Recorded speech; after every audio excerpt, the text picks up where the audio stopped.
She was an unsung hero. कभी हमने उनकी बात नहीं की। आज आपके सामने एक खातून की बात करना चाहता हूँ, का नाम है लाल परी। जी हाँ, आपने सही सुना, लाल परी। आप हैरान होंगे इस नाम पे कि ये क्या नाम है। वो इसलिए कि उनका ताल्लुक गिलगित बल्तिस्तान की हुंजा वैली के एक दूर उफ्तादा गांव शिमशाल से ताल्लुक है। शिमशाल गांव में 250 के करीब घर थे उस जमाने में और 2500 की तकरीबन आबादी थी। वहाँ पे सिर्फ एक डिस्पेंसर अवेलेबल था और आपकी इत्ला के लिए आज वहाँ पे कोई डॉक्टर नहीं है। ये जिम्मेदारी डिस्पेंसर की भी वहाँ पे कोई निभाने को तैयार नहीं है कि वो इतना पसमानदा और दूर उफ्तादा इलाका है कि वहाँ कोई जाने को तैयार नहीं होता। लाल परी ने यह फैसला किया कि वो अपने इलाके की खवातीन की मदद करेंगी जो उनके मसाइल होते हैं ज़चगी के दौरान। इसके ऊपर हुंजा से उन्होंने बेसिक ट्रेनिंग ली और उन्होंने ये काम स्टार्ट कर दिया अपने इलाके के अंदर। मुख्तलिफ जो वो ट्रेनिंग्स के लिए जाती थी शिमशाल से बाहर, तो जो सफ़र उनको तय करना पड़ता था कराकोरम हाईवेज तक पहुंचने के लिए, वो 3 दिन पे मुहित होता था। दौरान सफ़र वो पड़ाव जंगलों में, पहाड़ों में करती थी। अपने मियाँ के साथ एक घोड़े पे सामान लादा होता था जो उनको चाहिए होता था रखते सफ़र, और साथ उन्होंने अपने दोनों बच्चे अपनी कमर पे लादे होते थे। वो कहती हैं कभी कभी इतनी तकलीफ होती थी, इतना दुख और कर्ब होता था कि मैं रोती चली जाती थी घंटों और मीलों।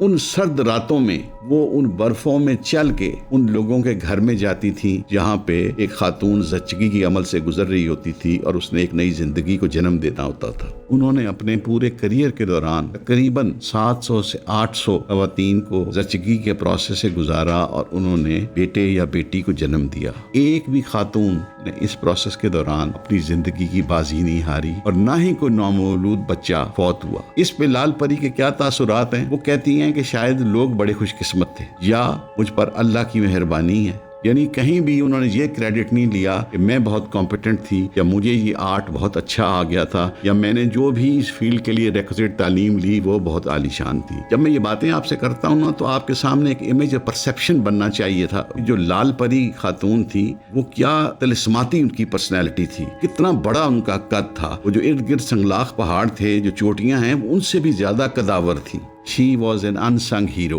कभी हमने उनकी बात नहीं की, उनका जिक्र नहीं किया। तो मैं समझता हूँ कि वो एक जर्नैल से अजीम है, वो एक बहुत बड़ी गायिका से बड़ी हैं, वो एक बहुत बड़ी पोइट से बड़ी हैं। वो बहुत कदावर शख्सियत थी। अल्लाह ताला उनको सलामत रखे और उनकी ज़िंदगी में खुशियाँ लेके आए और जिस सुकून और राहत से, जिस मोहब्बत से उन्होंने अपने खित्ते की खिदमत की है, पाकिस्तान के हर तूल अर्ज़ में ऐसी लाल परियाँ हों जो उनके नक्शे कदम पे चल सकें।